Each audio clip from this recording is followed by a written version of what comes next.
Welcome back viewers. This is Politics Today, hapa Science TV, hapa tunachapa siasa. My sign language interpreter is Esther Kendi. And our guest is Nicholas Oyo, Secretary General, Free Kenya Jonah. Movement. Yes, Jonah. Hey, karibu sana. Tumekaribia. Hey, wow.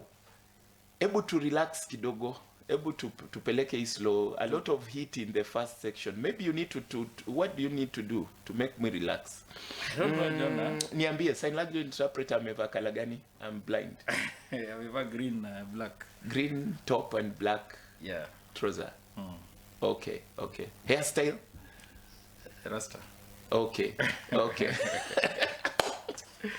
Well, when you say Rasta, do you mean dreads? Yes. Where is one Wajakoya? I don't know, Jonah. He has disappeared in the National Dialogue Talks. I don't know why he's not part of the commissioners. I mean, the people in the Dialogue Talks, the teams. Yes. Yeah, but that we need to talk about the role of politicians in pushing things for Mwananchi.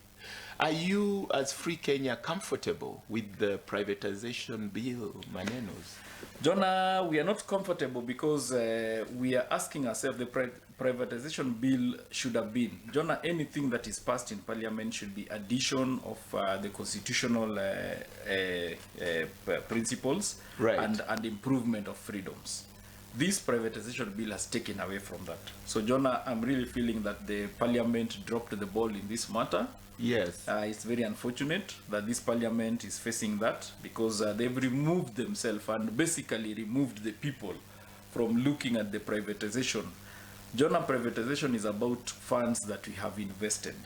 Those companies, we have invested in them, and it's not just putting money. It's putting the, the resources, the people, the personnel, and growing those companies over a period of time. Then you take that and take it to your home, John. That is what it is. Okay. And so it's supposed to be that by the time you're taking that position, the people are listening to this and have their say. By the way, what does privatization entail? It entails taking something that is a public asset and turning it into a private asset.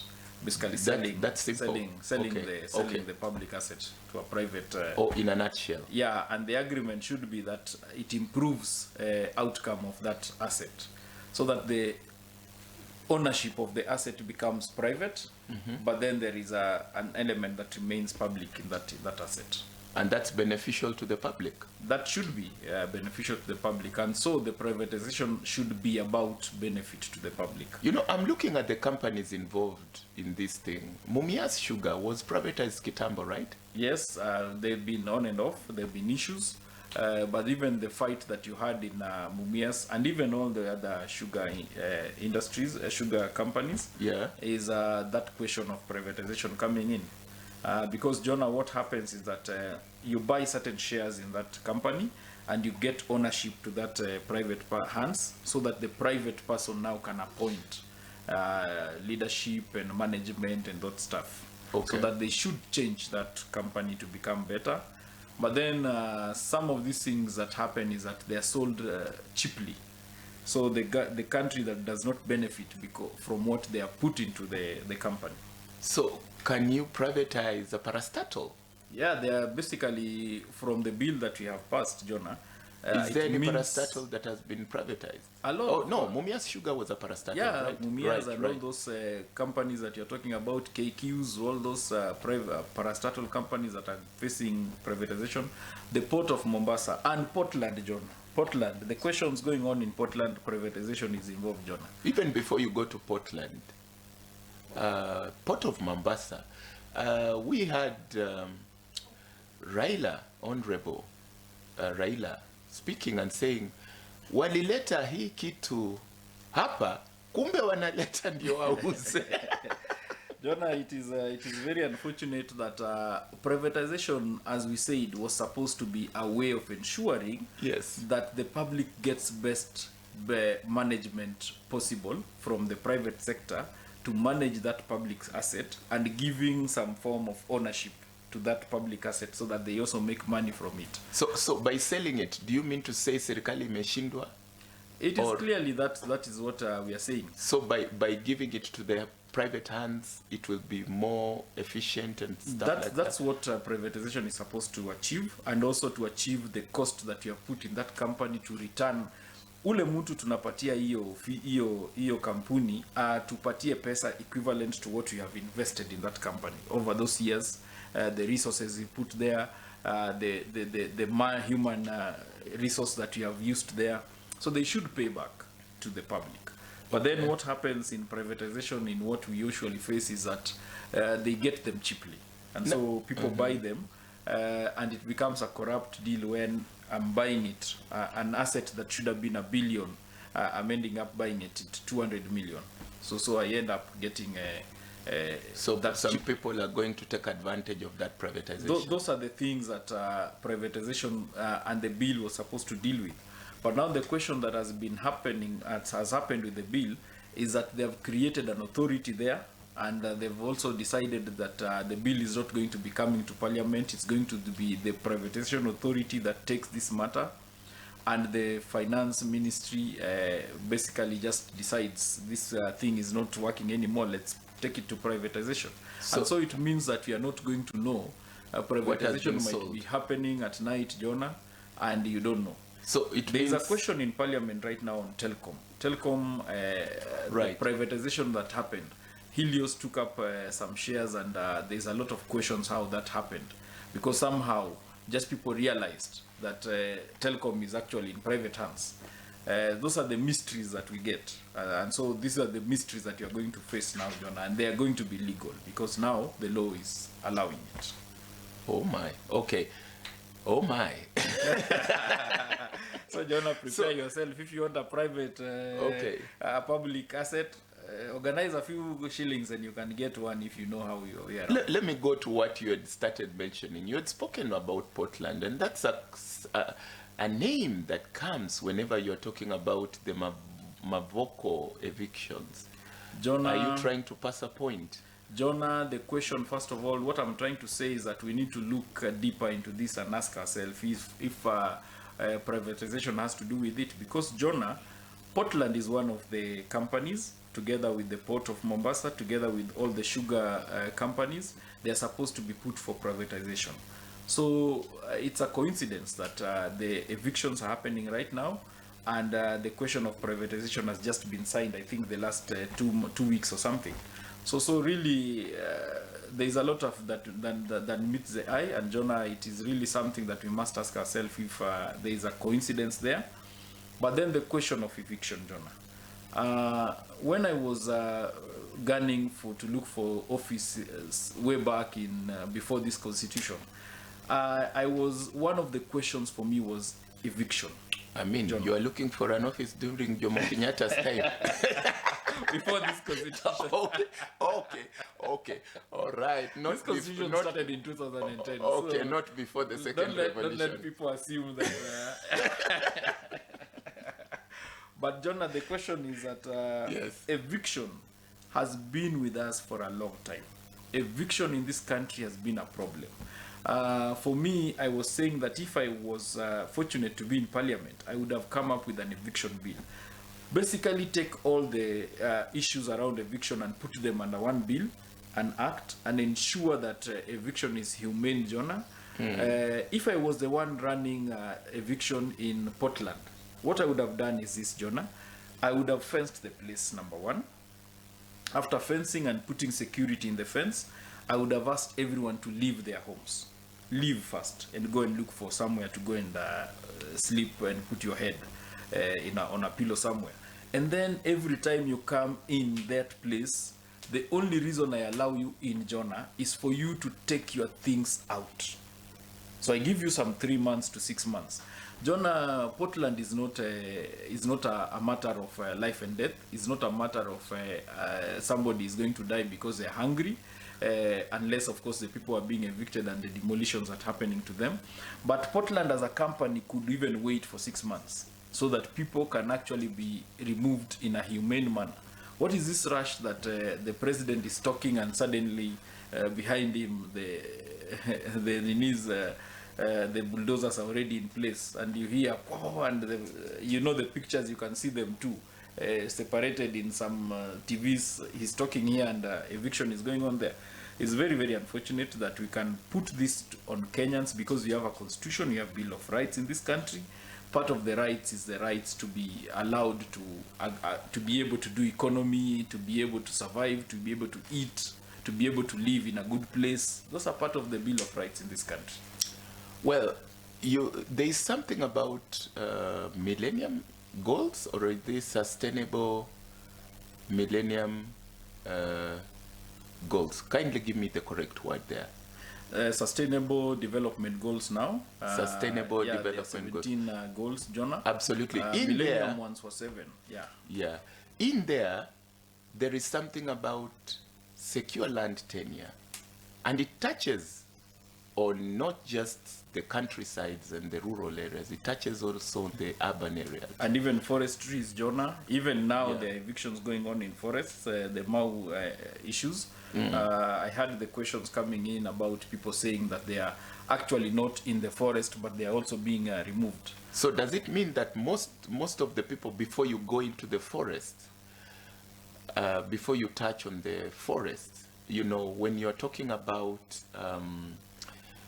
secure land tenure and the urban places here in Kenya, do we have people right now that should be worried? You may be living in an area and that land tenure is not secure at all. You could be removed anytime. Jonah, the question is also the issue of cartels, and I saw one clip running on social media about somebody who was saying that he was calling the title deeds as just papers. And even if you have it written in gold or in chuma, it's just paper. The question is about who is inside there in that land. And he was urging his supporters to build in Mavoko, build and build and build. So Jonah, for him, he was saying that if you're in there, you have already built, then you have an advantage over everyone else who's looking for that land. Jonah, it's unfortunate in this country, in this day and age, we are playing around with the questions of land. If you go to Ethiopia, if you go to Tanzania, ownership of land is a different tenure altogether. It's not the way we are doing it here, in private hands. Me, myself, if you ask me, I would have said that there is no private land. It should be either communal or public land. Private land is getting us into a lot of mess because, Jonah, I can buy, it's basically that I can buy the entire Kenya. That is very unfortunate if we have that kind of a scenario, that somebody can think that because of my money, I can buy all this. My argument, Jonah, has always been that this land is God-given. Just like air is God-given, just like water is God-given, just like your own life is God-given. Somebody may say that it's your father and mother, but don't get into that. Right. For you to come in, they don't know how you came in. So it's God-given. And the question must be, Jonah, that those God-given things must remain God-given. And so issue of land, issue of water, issue of air, and issue of life are things that we should actually allow to continue the way God had given them freely, and we have started charging them in this country. So, Jonah, for me, the question of land tenure must be that we move towards a land tenure where we have public land and community land. But then we are seeing a situation where some politicians are going there and they are being blocked out of accessing the place, of course, for fear of the whole place being chaotic. But you can't rule out the hands of politicians in this mess. Jonah, the question is, okay, go on. Even the question of evictions, there is no it's going to go chaotic. It's already chaotic. The demolitions are very chaotic. And so the question of politicians, yes, I agree with that thing of saying that they are being blocked. But then the question is this: they are people's representatives. That's the first thing that people have to understand.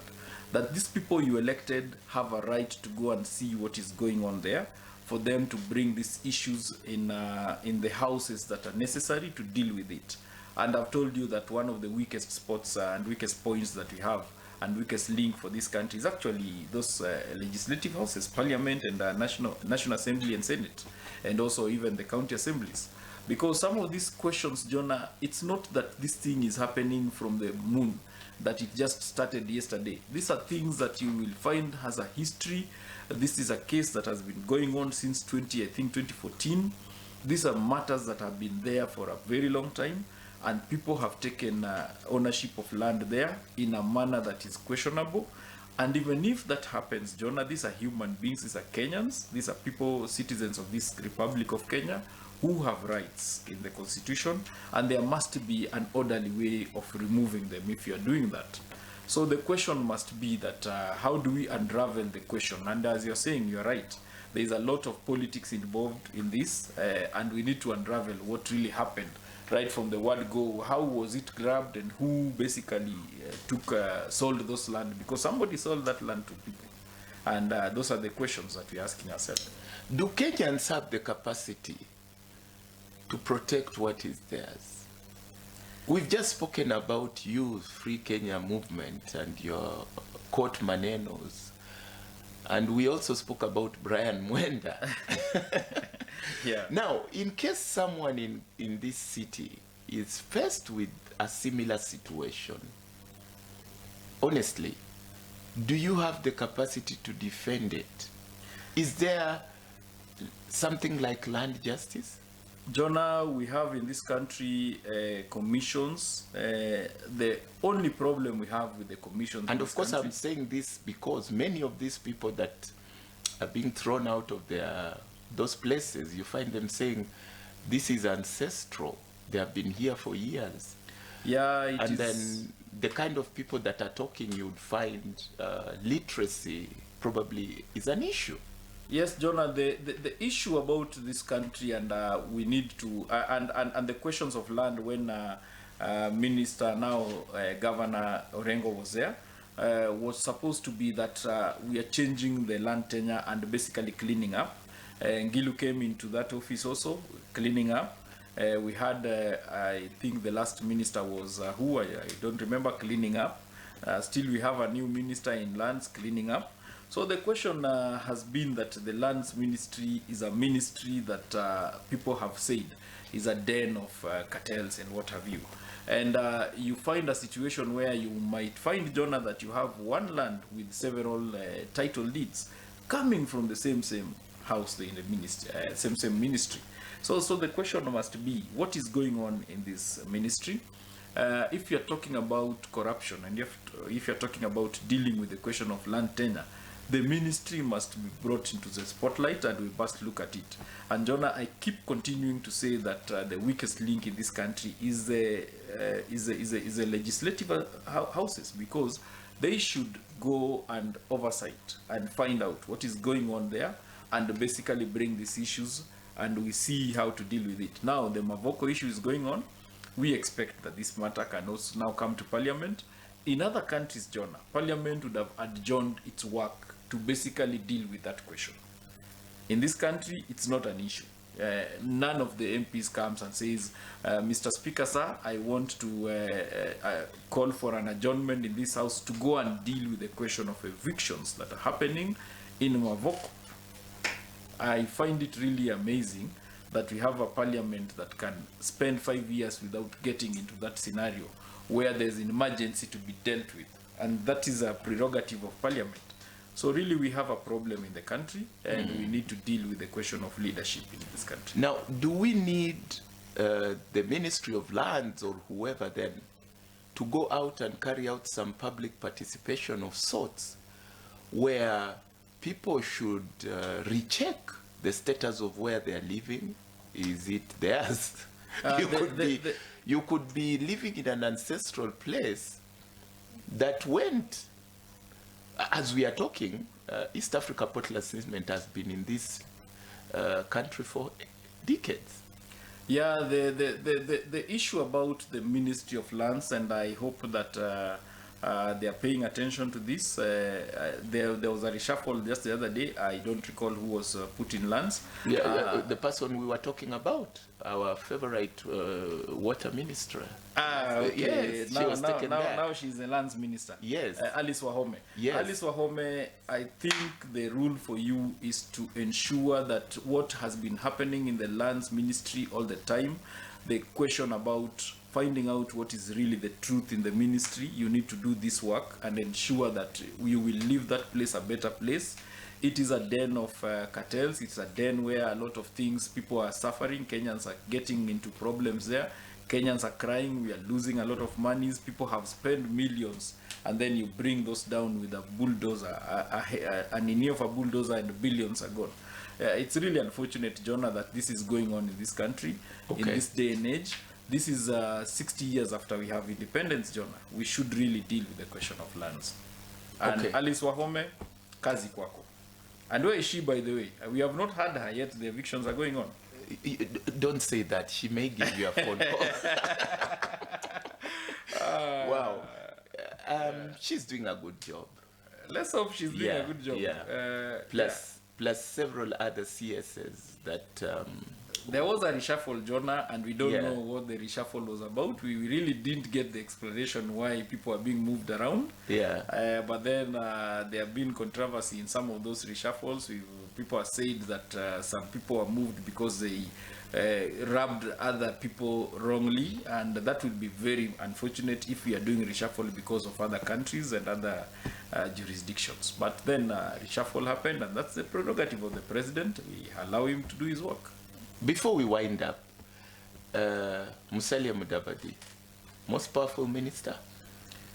You could argue, but then... Or the cabinet secretary, let's use the because now he has gotten a docket. You know, but for me, the issue was that the president was finding a way of ensuring that he keeps to the 2022 ministers. So he was taking one ministry to a ministry that did not have a docket, a portfolio, and giving to the prime cabinet minister, cabinet secretary, so that now he can have space to move people around.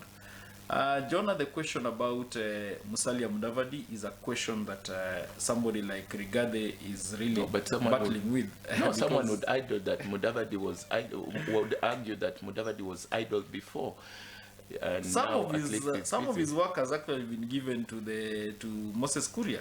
The reality is that it is the president who moved them around, and he has his reasons.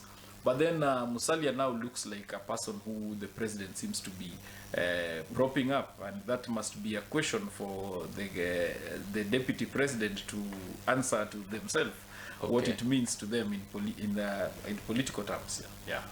Well, our time is gone. Unfortunately. So hatuwezi kuchapa siasa tena. Thank you. Thank you, Jonah. Yes. Chapa na nguvu. Yes. This is politics today. Na hapa tunachapa siasa. We have a lot to talk. So much to talk. But little time to talk it. We will see you again next week here on Science TV. We've been with Nicholas Soyo, Secretary General for Kenya Movement. My name is Jonah Simba. See you next week. Bye-bye.